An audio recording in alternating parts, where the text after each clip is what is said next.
दोस्तों, आज की कहानी का नाम है लालची सास। पहाड़ी की तलहटी में बना एक सुंदर गांव था। जैसा सुंदर वह गांव था, वैसा ही सुंदर उस गांव का नाम था, सुंदरपुर। गांव सुंदरपुर में वैसे तो सुख शांति का वास था, लेकिन वहां के सरपंच की पत्नी कुमति बड़े ही दुष्ट स्वभाव की स्त्री थी। उसके कुटिल स्वभाव से सभी घरवाले परेशान थे, लेकिन अपनी सीधी सादी बहू सुकन्या को वह कुछ ज्यादा ही परेशान करती थी। उसे सताने में कुमति को विशेष आनंद आता था। बेचारी सुकन्या सुबह मुंह अंधेरे बिस्तर से उठकर काम पर जुट जाती और आधी रात होने पर कहीं बिस्तर में सोने को मिलता। इस पर भी कुमति की निगाहों में सुकन्या खटकती रहती। एक दिन सुबह सुकन्या घर में झाड़ू बुहारी कर रही थी कि उसकी सास कुमति वहां आई और बोली, तेरे हाथों में जान नहीं है क्या? जरा जल्दी जल्दी हाथ चला, मैं मंदिर जा रही हूँ। मेरे आने तक खाना तैयार रखना, आते ही खाऊंगी। और सुन, एक भी दाना अन्न का बर्बाद ना होने पाए। सुकन्या क्या कहती, बेचारी चुपचाप स्वीकृति में गर्दन हिला दी। घर की सफाई करके सुकन्या तुरंत खाना बनाने में जुट गई।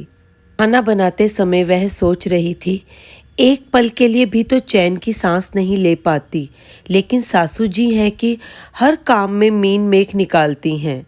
उनके ताने देने की आदत ना जाने कब जाएगी। तभी बाहर से दरवाजा खटकाने की आवाज आई। सुकन्या ने सोचा, अभी भोजन तैयार ही हुआ है, लगता है सासू जी जल्दी लौट आई हैं। उसने उठकर दरवाज़ा खोला तो देखा एक सन्यासी खड़ा था। वह बोला, बेटी तेरा सुहाग अमर रहे, बाबा को कुछ भोजन करा दे। सुकन्या बहुत ही सुशील तथा संस्कारी स्त्री थी। उसने सोचा, साधु महाराज को भोजन करा दूं, पर कहीं उसकी सास कुमति आ गई तो खैर नहीं। कुछ देर सोच विचार करने के बाद उसने सन्यासी को भोजन करने हेतु अंदर आने को कहा। उसके मन में पुकार उठी, सास से डरना कैसा, मैं अपने हिस्से का भोजन दे रही हूँ। वह साधु को भीतर ले गई और आतिथ्य धर्म का पालन करते हुए उसे भोजन कराने लगी। अभी साधु भोजन कर ही रहा था कि सुकन्या की सास आ गई। साधु को घर के भीतर बैठे भोजन करता देख उसका पारा 7वें आसमान पर जा चढ़ा। वह बोली, यहाँ कोई भंडारा या लंगर नहीं चल रहा, उठ भिखमंगे बाहर निकल। सुकन्या ने सास को रोकने की चेष्टा की, लेकिन उस दुष्ट स्त्री ने सन्यासी को धक्के मारकर घर से निकाल दिया। अब उसका क्रोध सुकन्या पर टूटा। तुमसे कहा था अन्न का एक दाना भी बर्बाद ना करना, और तू? सुकन्या डरते डरते बोली, मैंने तो उसे अपने हिस्से का भोजन दिया था। इसमें इतना भला बुरा कहने की क्या बात है? अतिथि तो भगवान स्वरूप होता है। आतिथ्य धर्म का पालन तो हर गृहस्थ को करना चाहिए। काफी देर तक सास बहू की तकरार चलती रही। अंत में उस कुटिल सास ने सुकन्या को भी धक्के मारकर घर से निकाल दिया। वह बेचारी रोती कलपती दरवाजा पीटती रह गई, लेकिन कुमति तो जैसे पत्थर की बन गई थी। उसका दिल ना पसीजा। अब सुकन्या के पास एक ही रास्ता शेष बचा था कि अपने मायके लौट जाए। उसका मायका वहां से काफी दूर था और बीच में घना जंगल भी पड़ता था। सुकन्या भूख प्यास से निढाल चली जा रही थी। अचानक जोरों से बादल गरजे और मूसलाधार वर्षा शुरू हो गई। वर्षा से बचने के लिए उसने एक पेड़ की शरण ली, लेकिन वर्षा का वेग इतना तीव्र था कि बचना मुश्किल हो गया। उसी पेड़ में एक कोटर बना था। सुकन्या यह सोचकर उसमें घुस गई कि वर्षा रुकने पर बाहर निकल आऊंगी। वास्तव में वह पेड़ 2 राक्षसियों का निवास स्थान था। वो भी वर्षा से परेशान होकर पेड़ की ओर ही आ रही थी। एक बोली, अब तो चला भी नहीं जाता, वरना मन तो कर रहा था कि सोना टापू चली जाऊं। दूसरी राक्षसी बोली, इसमें क्या बड़ी बात है, यह पेड़ हमें अभी उड़ाकर वहां पहुंचा देगा। कहकर दोनों पेड़ की शाख पर बैठ गईं। उधर थकी हारी सुकन्या को कोटर में घुसते ही नींद आ गई थी, लेकिन पेड़ के उड़ने से लगने वाले झटकों से उसकी नींद खुल गई। पेड़ को उड़ता देखकर वह घबरा गई थी। शेष कसर बाहर झांककर देखने से पूरी हो गई जब उसने पेड़ की साख पर दो राक्षसियों को बैठे देखा। अंततः उसने परिस्थितियों से समझौता करते हुए सोचा, जो होगा अच्छा ही होगा। कुछ ही देर की उड़ान के बाद वह पेड़ सोना टापू पहुंचकर उतर गया।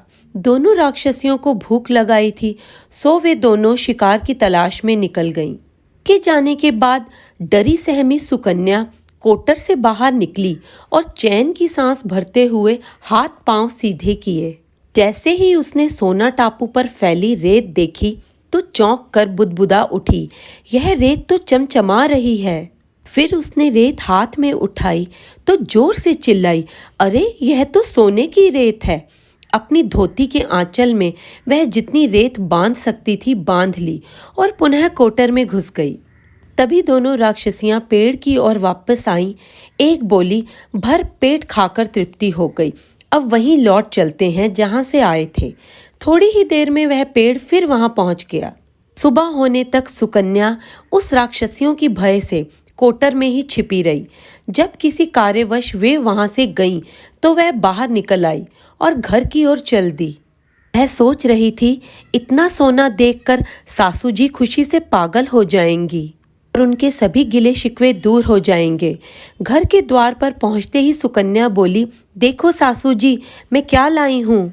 और यह कहते हुए घर के भीतर प्रवेश कर सोना मिलने की पूरी घटना सास को बता दी। कुमति कुटिल तो थी ही, बोली, बहुत कम सोना लाई है तू। सासू जी, हमारी 3-4 पीढ़ियों के लिए काफी है, सुकन्या ने उत्तर दिया।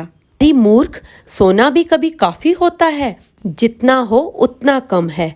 अब मैं जाऊंगी, फिर देखना कितना सोना बटोर कर लाती हूँ। सुकन्या ने अपनी सास को बहुत समझाया, पर उस लालची मूर्ख स्त्री ने उसकी एक ना सुनी और जाकर उसी पेड़ की कोटर में जा बैठी। कुमति उत्सुकतावश जाग ही रही थी, तभी उसके कानों में एक राक्षसी का स्वर टकराया, आज मछली खाने को मन कर रहा है। दूसरी ने उत्तर दिया, चलो मत्स्य द्वीप पर चलते हैं, वहाँ बहुत मछलियाँ मिल जाएंगी खाने को। उनकी बातों को सुनकर कोटर में बैठी लालची कुमती स्वयं पर संयम ना रख सकी और बोल पड़ी, अरे तुम सोना टापू क्यों नहीं जा रही। उसकी आवाज़ सुनने की देर थी कि राक्षसियां समझ गई कि ज़रूर कोई चोर पेड़ में छिपा बैठा है और उन्होंने कुमती को कोटर से उठाकर बाहर फेंक दिया। धरती पर गिरते ही उसके प्राण पखेरु उड़ गए। हमें इस कहानी से यह सीख मिलती है कि मनुष्य को लालच कभी नहीं करना चाहिए। जितना मिल जाए, जो मिल जाए, उसी में संतोष करना चाहिए। अधिक पाने की लालसा में हाथ आया भी जाता रहता है। यह भी ध्यान रहे कि लालची व्यक्ति का हश्र एक दिन कुमती जैसा ही होता है। आपको हमारी ये कहानी कैसी लगी, कमेंट सेक्शन में ज़रूर बताइएगा। वीडियो अच्छी लगी हो तो लाइक कीजिए, चैनल को सब्सक्राइब कीजिए। Thank you.